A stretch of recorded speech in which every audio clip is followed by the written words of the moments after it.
everyone, welcome to another lecture for invertebrate zoology. This is sadly our last lecture on arthropods. I'm very sad, but it's on a cool group. It's on Crustacea. That's why I'm wearing my crab dress today. I also have a special guest for lecture today that some of you have met if you were in my ecology class last semester. This is Frank, the giant isopod. I bought Frank last summer at a store in LA called Necromance. It's one of my favorite stores. They have lots of preserved animal specimens, and it's really creepy and cool. And that's where I got Frank.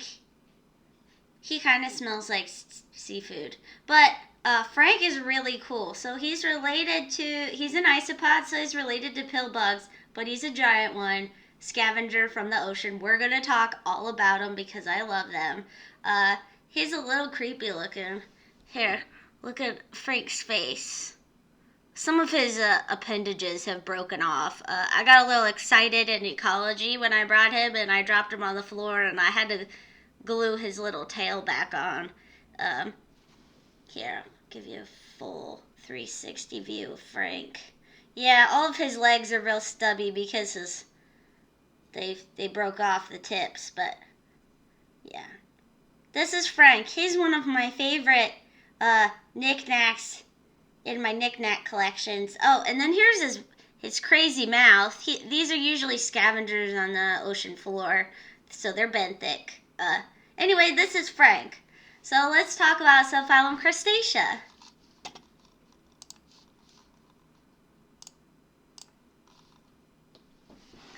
Okay, here's another relative of Frank that's a lot bigger that I included. This is just some really pretty pictures of Crustacea. And again, before you start watching this, make sure to download your learning goals off of Schoology and follow along and fill out your learning goals and study guide. So let's talk a little bit first about Crustacea generally before we get into some of the different orders and classes. There are about 42,000 species of crustaceans. Most of them are marine and aquatic. That includes delicious things like crabs and lobsters and shrimp. Some Crustacea, most are marine and aquatic. Some are terrestrial, like pill bugs that are relatives to Frank that I showed you. Frank's marine, but most pill bugs are terrestrial. And they have two unifying features. They have this larval stage called the nauplius. That's a triangular larval stage. Here's a picture of one here with 3 pairs of appendages and a medial eye. So that's what the nauplius stage looks like. And then they have 5 head appendages, including 2 pairs of antennae. These are the unifying features of the Crustacea. On their head region, let's talk a little bit about their general anatomy. This is obviously like a decapod type of Crustacea, but we're going to use it to refer generally to the whole subphylum. On the head, they have 2 antennae, a pair of mandibles that's not labeled on here. Called a scaphocerite here. They have a pair of mandibles and they have several maxillae.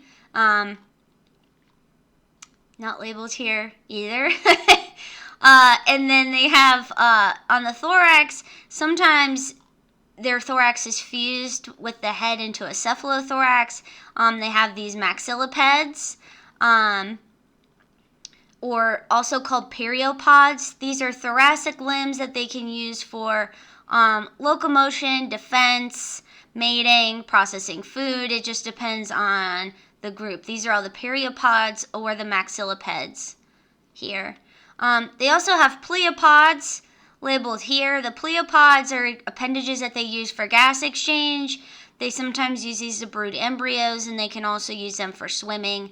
So they will move on this body plan here. They'll move back and forth to help this organism swim and then also do gas exchange while they move. They also have uropods that are at the end of the body posteriorly, and they kind of flap like appendages of the last abdominal segment. This is also referred to as a telson. That's a word we've seen before in the Crustacea. So these can aid in swimming, these uropods. They have biramus walking appendages, and they have a huge diversity of reproductive strategies, but there are some general features that they all share.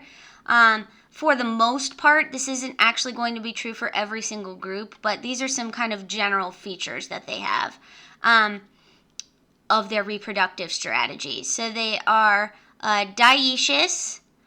They have paired gonads found in the dorsal trunk region that connect to the genital pores on the ventral trunk. They copulate, and they may have elaborate mating behaviors. For them, a lot of them have a brooding behavior, so they'll protect their egg masses in developing embryos, and usually they will hold them here in the pleopods. They have a protostomous development with that initial nauplius larval stage, and then they have further various larval stages and may spend a significant time as plankton. A lot of Crustacea will spend a significant time as planktonic larvae. So those are some 6 general features of crustacean reproductive strategies. Now, like I said, not all of these are going to be true for every group, but these are just some general strategies. So let's talk about our first class that we're going to cover in the Crustacea, the class Malacostraca, probably the most recognizable of all the classes. More than 60% of all crustacean species are placed in the class Malacostraca.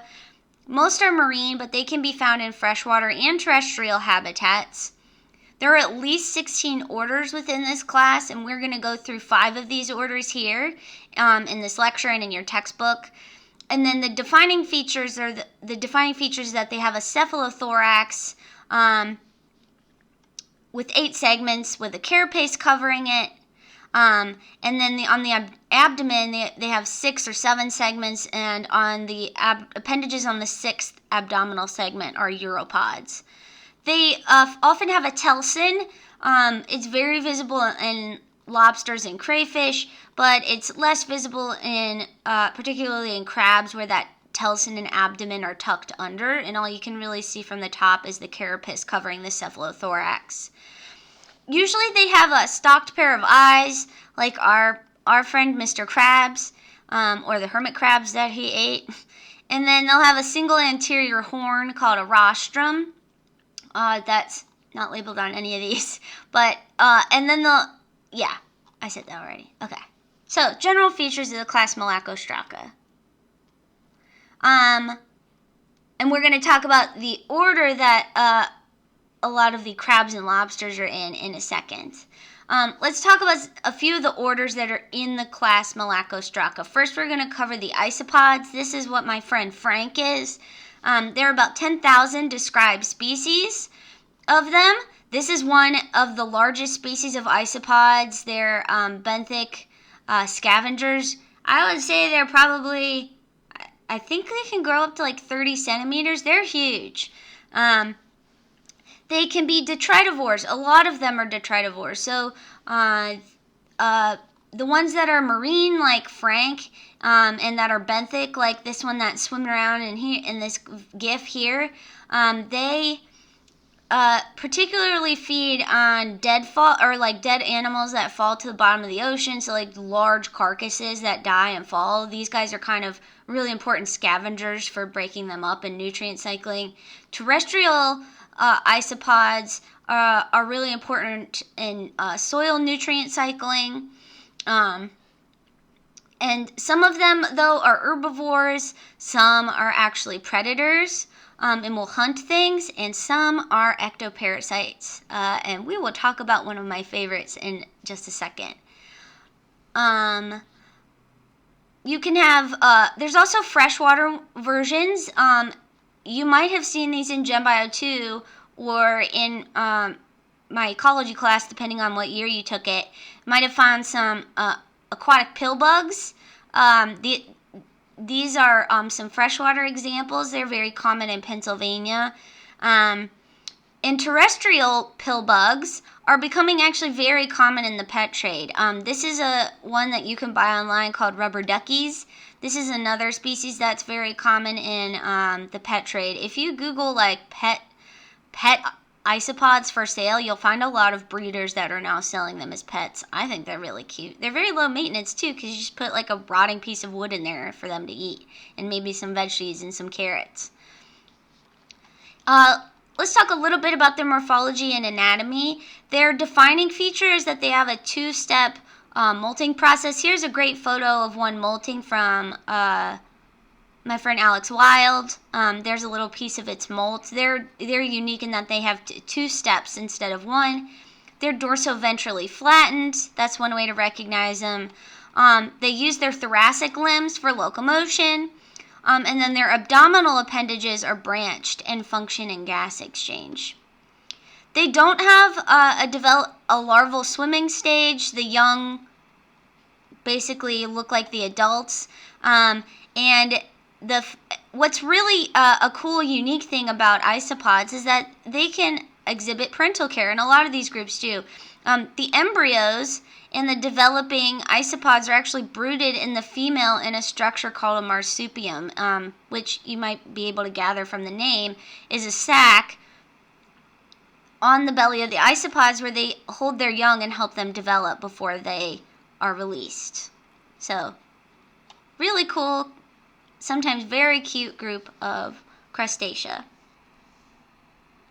Now let me tell you a little bit about one of my favorite isopods that I found out about, I guess when I was in grad school. This is Cymothoa exigua. It's the tongue-eating louse.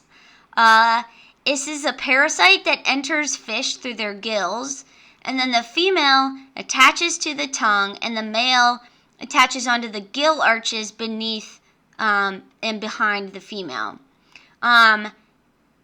The female comes into the mouth of a fish, it bites off its tongue, and then it becomes the fish's new tongue, which is absolutely crazy. And so far, this is the only known case of a parasite assumed to be functionally replacing one of the host's organs. I think that they also produce a numbing agent, so the fish doesn't really even know its tongue's been replaced. And it just kind of sits inside the mouth of the fish and feeds on what it's feeding on. There have been some studies on how much this parasite dramatically affects like the growth and development of the fish, and really only if it's got more than one of these in here do you see significant weight loss in the developing fish. So it's just kind of like hitching a ride and feeding on whatever the fish doesn't eat when it comes in through its mouth. Can you imagine? It is so crazy. There isn't a lot that's known about the life cycle of the tongue-eating louse. They do know it exhibits sexual reproduction, and that it's likely that the juveniles first attach to the gills of the fish, and then they become males.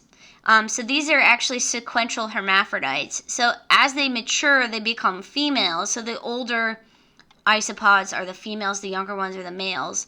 And then they think that mating probably occurs on the gills of the fish. If there's no female present within the fish, one of the pairs is going to become a male, so they can change their sex based on sex ratios. But they first have to grow in size before they can become a female. And then the female, so if there's two males in here, one becomes female, that female grows in size, and then she makes her way to the fish's mouth, where she attaches to the front claws of the fish's tongue. It's just so crazy. And one of my favorite things, I think I was in grad school when I first saw this movie. I can't remember when it came out. This is a French poster. There was a horror movie that they made about this called The Bay, where these things, I guess, because of like pollution, I think it was off the coast of Massachusetts where this was supposedly occurred. These tongue-eating louse, they lost their fish hosts because of like pollution in the water, and so they came onto the land and started to feed on people. It is like if you love B horror movies, it's great. And yeah, I guess I watched this in grad school. It's hilarious and so good. And I love that they actually like pretty well stuck to the biology, except for it living inside of people's mouths. And then they showed it at the Insect Fear Film Festival this year that I used to help organize when I was a grad student at Illinois. So yeah, it's a good one. You should watch it.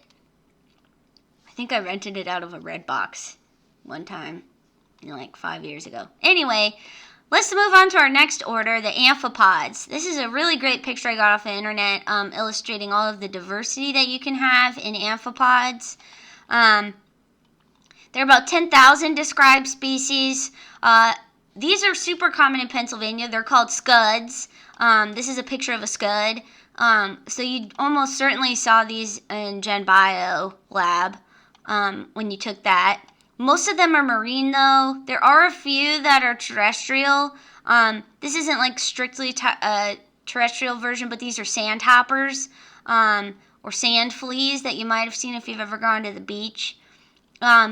These guys are really important ecologically because they have an important ecological role as grazers on algae, and they help control populations of autotrophs. So they help in preventing things like algal blooms by feeding on algae and grazing on them.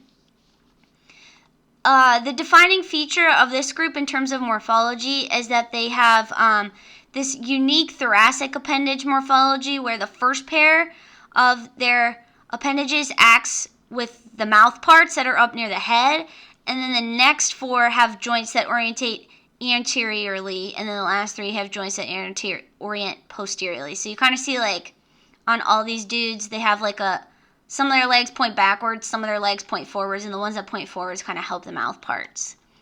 They don't have a carapace. They do have like these hardened sclerites on their segments, but they don't have like a carapace that's a single hard shell. The gills are found on their thorax, and they're grouped into 2 main morphological groups, the gammarids, which are, at least in this picture, the most common, and then you have the skeleton shrimp, the coprelids, these really long kind of spindly ones. Really, these are the only 2 coprelids that are in this picture. They don't have a larval stage, so in that way they're similar to the isopods. And then the females have a brood pouch where fertilization and development occurs. And I thought I'd include a few pictures of the amphipods that live in our invertebrate tank. These guys are really common. It took like a month for them to show up in our tank, maybe because they had eggs that were inside some of the water and the rocks that came with our specimens. Here's one with that egg brooding sac that you can see, and then these are just, don't ask me what species they are, I have no clue, but these are just a few that were on that partition that I made between the predator and the herbivore side of our marine tank. So those are amphipods. Now let's talk about the Euphausiacea. I'm not sure I'm pronouncing that right. These are krill. That's the common name for most of the organisms in this group. They're widespread and they have high population patches or swarms. They live in huge population sizes. And they are so large that they sustain the diet of baleen whales. So these things, they may be small, but they live in huge, large populations that can sustain some of the largest organisms on Earth. They're all marine. So that differentiates them from the amphipods and the isopods. They're all marine. There are about 85 described species, so it's not a super diverse order. They're active swimmers. Most of them are pelagic, so they kind of live in the water column, not on the bottom. That's where the baleen whales feed on them. And a lot of them have daily vertical migrations through the water column. And then they're considered either plankton or nekton, depending on the locations and the conditions that they're living in. And they will feed, so what they're doing as they're hanging out in the open ocean water, being pelagic, is that they're feeding on plankton. So they're considered plankton, but they're generally kind of larger than what we're typically thinking of when we think of like zooplankton or phytoplankton. These are really common food for marine tanks. I actually feed these. This is the food that I feed to our little bros in our tank. And they're really recognizable by these little black dots that you can see. They have these really big eyes. You can actually even see it in the packaging in these little frozen blocks here and in here. And they are also a key ingredient in kimchi. Dang. I meant to show you the kimchi pot I got in South Korea. But anyway, this is a jar of salted shrimp that you can buy at like Korean grocery stores. And that's a really important component and flavoring for kimchi fermentation. So this is just like salted shrimp or krill. So let's talk a little bit about their morphology and their anatomy. Their name comes from the presence of lateral light organs where bioluminescence occurs. And then they also have these large black eyes that makes them very visible and really distinct. So here's just a picture of one bioluminescing. The appendages on their thorax are, up here, the appendages on their thorax are really well suited to help with capturing small food items out of the water. And then the appendages on the abdomen function in swimming. So these are the appendages up here for food capture. These are the abdominal appendages for swimming. And then this is just a picture of the nauplius larva of krill. And then here's one brooding some eggs up near its head. So that's the Euphausiacea. Who knows if I said that right? There's no way to know. Okay, now let's talk about one of my favorite groups, the Stomatopoda. These are the mantis shrimp. These guys are the bullies of the ocean. They are boss.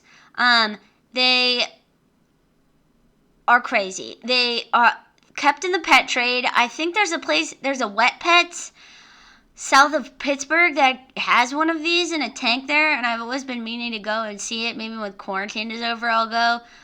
They are common in the pet trade, but they frequently smash aquarium glass. That's how strong they are. If you do not know the oatmeal, and unless you checked it out when I talked about the velvet mite, you have to check out the oatmeal comic on mantis shrimp because it is amazing and very informative about their biology. They very forcefully attack their prey. Here's one punching one to death right here. They're also called thumb splitters because they can easily slice up your fingers, just cut them right off or split them open if you're trying to catch one. There are about 450 species of these.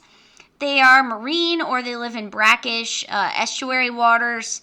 They're tropical to subtropical. There are a few that live in slightly cold water, and they can be anywhere from like 10 centimeters to 50 centimeters. In terms of their morphology, the second thoracic appendage of stomatopods is modified to have either a spearing function or a smashing function. So here's one that has the smashing version. It's just like blowing apart this snail with its smashing appendages.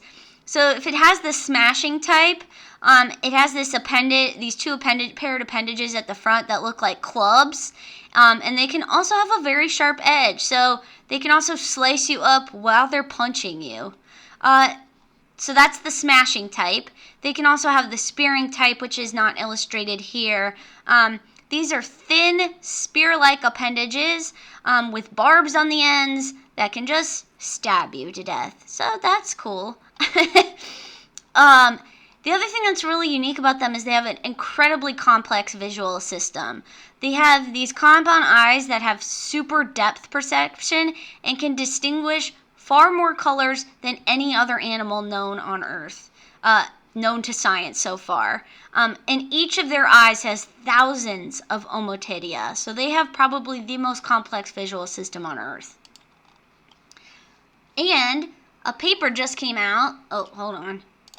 And a paper just came out on the 21st, 2 days ago, looking at the expression of opsin genes in a species of mantis shrimp.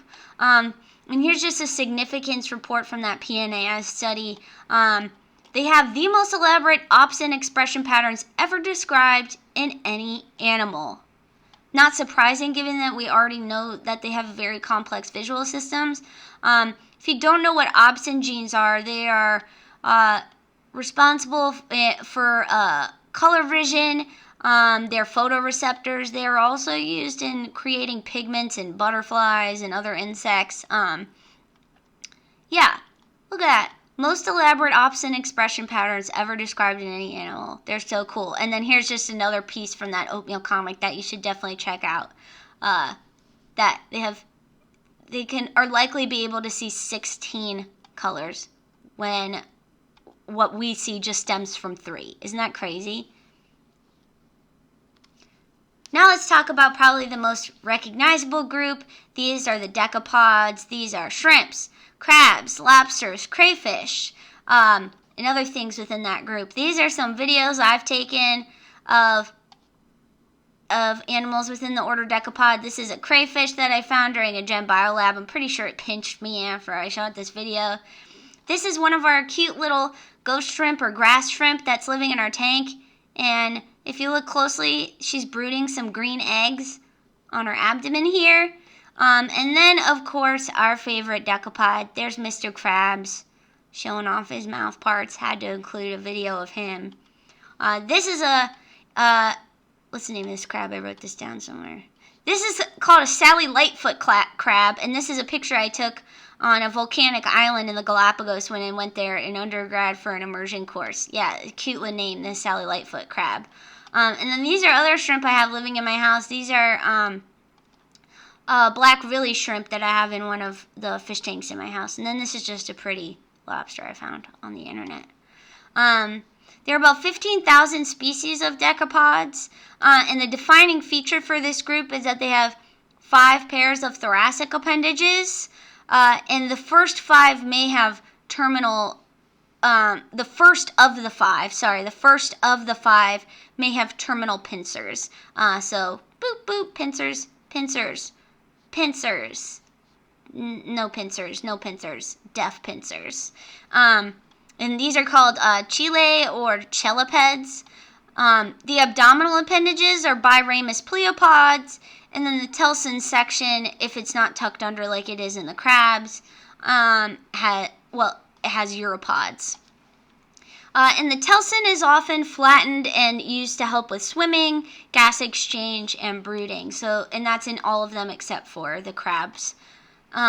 Some are highly modified, like hermit crabs. Hermit crabs, for instance, I didn't have any pictures of our hermit crabs because Mr. Krabs eated them. Hermit crabs are uncalcified and they're very soft, and especially down at their abdominal end. And so they're very vulnerable to predators and damage, and their abdomen is actually coiled to fit the deep turns of the mollusk's shells. And then I posted a video online to Schoology that I'd really like you to check out. There's one really cool species of shrimp that's social. They're called pistol shrimp, and they live inside. They basically turn sponges into like an apartment where they live in a commune together, and they communicate by snapping bubbles. It's really, really cute. You should watch that video that I posted on Schoology. Oh, also, since Crustacea was the theme for the Insect Fear Film Festival this year, I haven't seen this movie, Attack of the Crab Monsters, but I thought that was a really good monster and a really good movie poster. So sometimes they're featured in horror movies. And then, just like some pop culture stuff that I saw recently, there's this Instagram account that makes fake paperback books that they've, like fake paperback book covers, and they invented this one called Crabitalism. Humans go in, crabs become more powerful. And if you go to Schoology or you check out the links, you can go to the Instagram page where they make all these hilariously bad fake paperback books. Now let's talk about the Branchiopods. These are called fairy or clam shrimp or brine shrimp. There are about 800 species of them. For the most part, they're freshwater or they live in like kind of brackish environments. This includes brine shrimp or sea monkeys. This is actually a brine shrimp rearing, I guess, ponds, these large, enormous ponds by the San Francisco Bay Company. So also very popular in the aquarium trade for feeding aquarium pets. This is also what I feed to our aquarium pets every other day.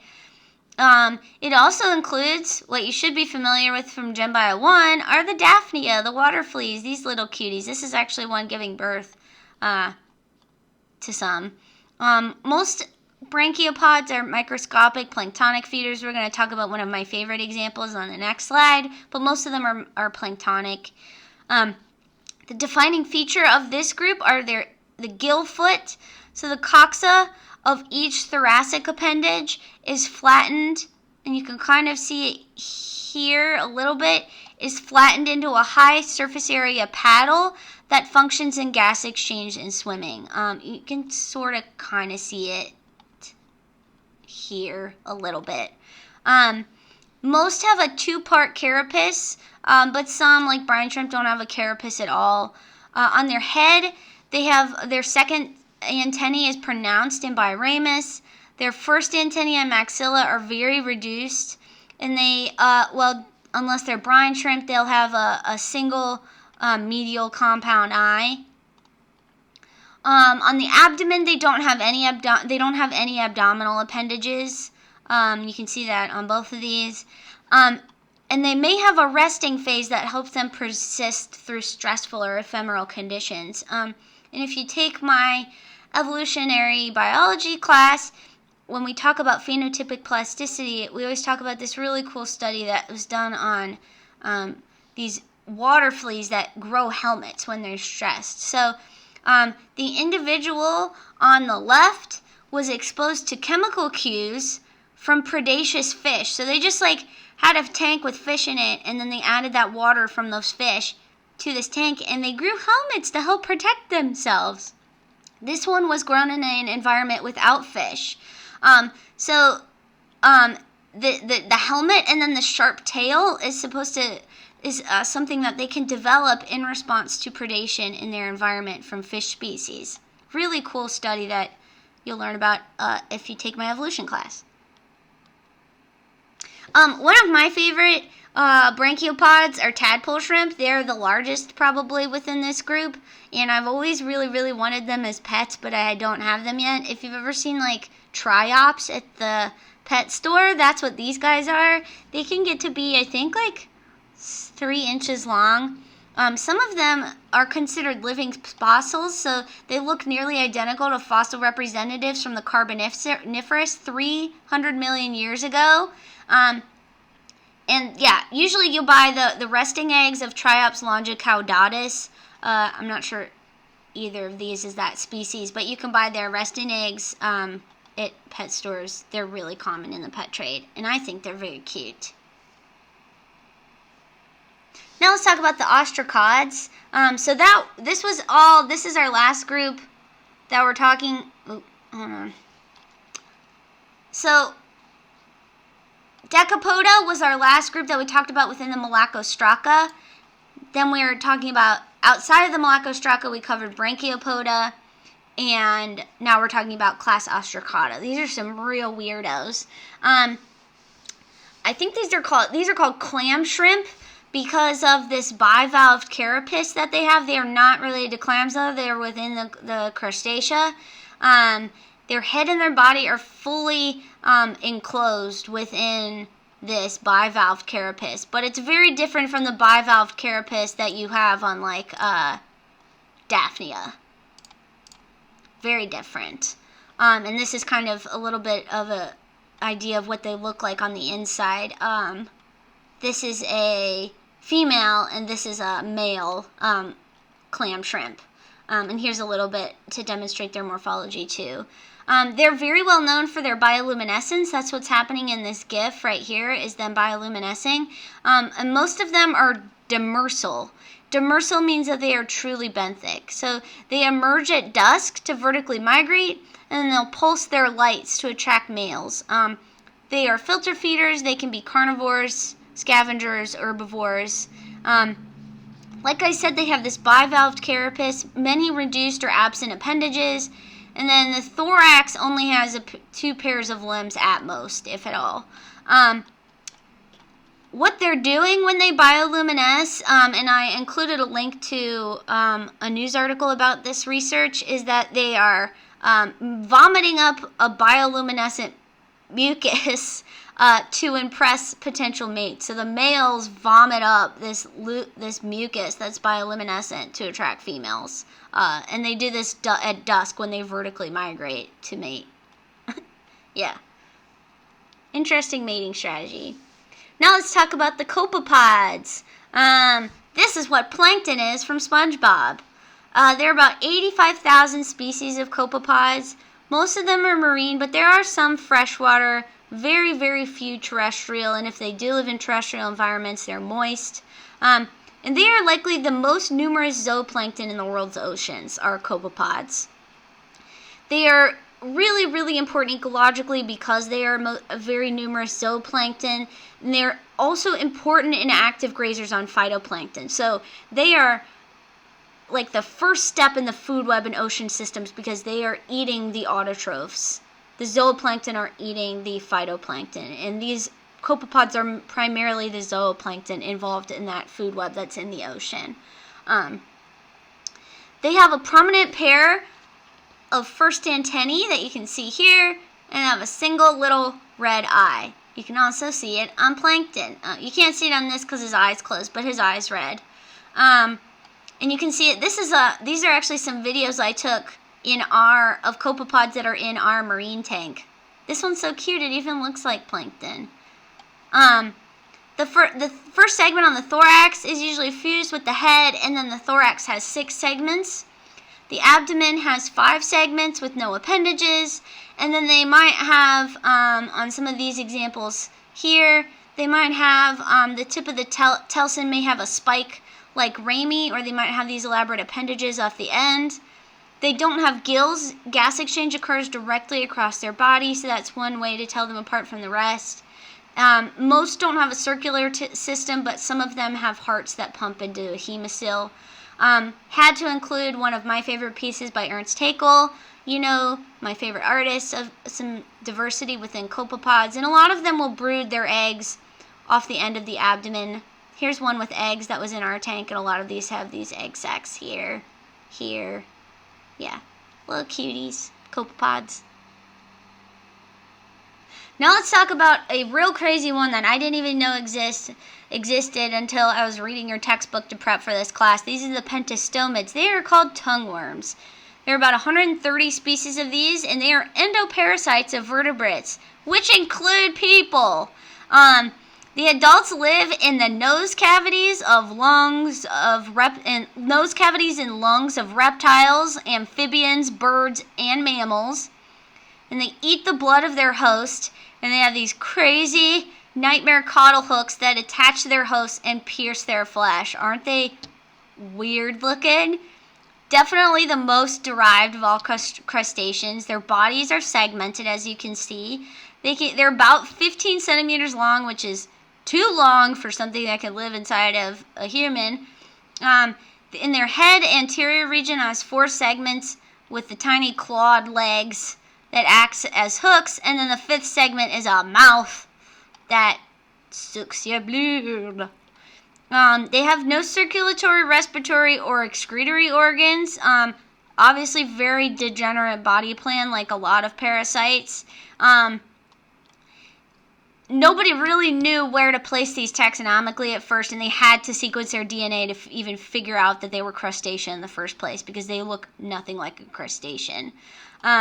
In terms of their development, they're dioecious.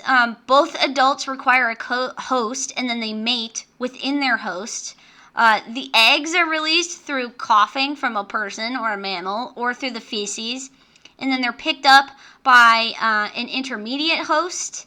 And then inside the intermediate host is a host that they do not reproduce in. The terminal host is where they reproduce. The larvae burrow into the tissues of the intermediate host until that organism gets eaten by the terminal host, which can be a snake, or it can be a person if you eat that snake.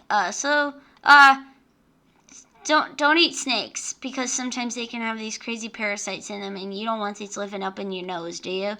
So usually what happens is that the intermediate host is eaten by the terminal host, and that's how they get infected.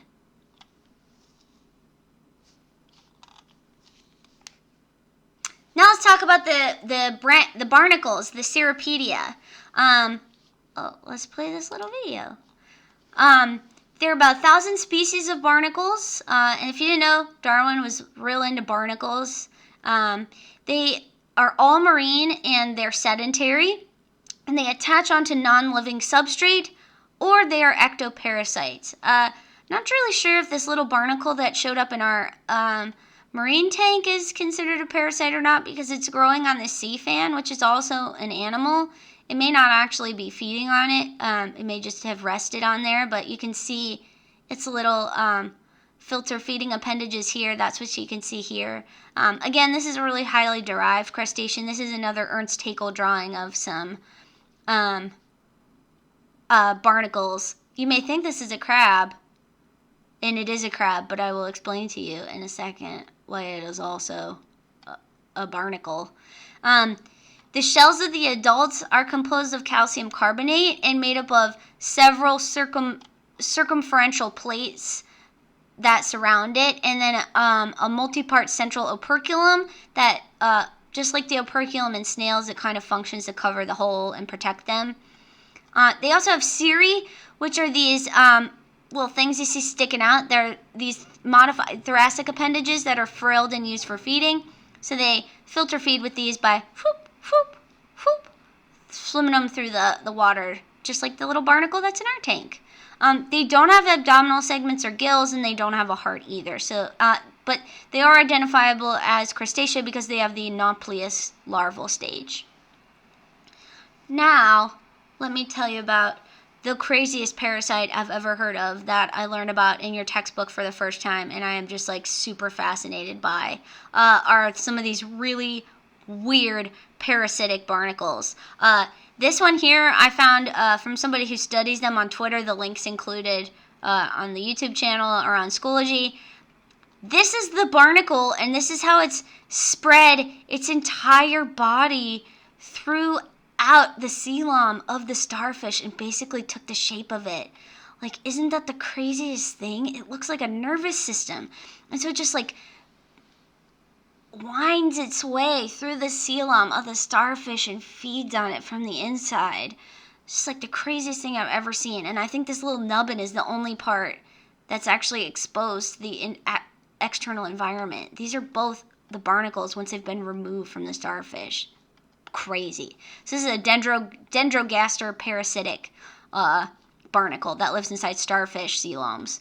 And then you have Saculina, which is another crazy one. This is a genus that lives in the testes of crabs, and it takes over the host in both body and their mind. Parasites that affect the behavior of their hosts and infect their nervous system are just like the coolest thing to me. So basically all they are is this little sack of goo. That's all you can see from the outside. And then they have these tentacle things that weave their way through the crab and affect its nervous system. So on this picture here, this is the Saculina, the external structure, and all of these little veins and stuff are it spreading throughout the nervous system of the crab. So crazy. So first what they do is they attach onto the male testes, they castrate the crab, and basically feminize it. So this male crab then starts to exhibit female behaviors because it's been castrated and is no longer producing male crab hormones, and they turn it into basically a babysitter that grooms and aerates the barnacle's brood. So as it lays eggs, as it mates and lays eggs, it takes over the nervous system, feminizes the crab, and turns it into a doting mother that then cares for the brood of this parasite that's infected its nervous system.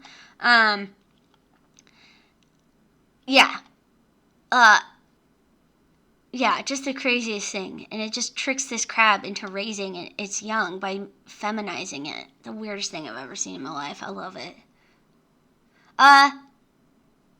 That's the end. That's it for the arthropods. I'm a little sad it's over, but I hope you enjoyed the ride. I hope you love and are excitingly terrified by arthropods as much as I am. I love them so much. I love them so much. Okay, that's it. Next lecture is going to be back on worms. Bye-bye.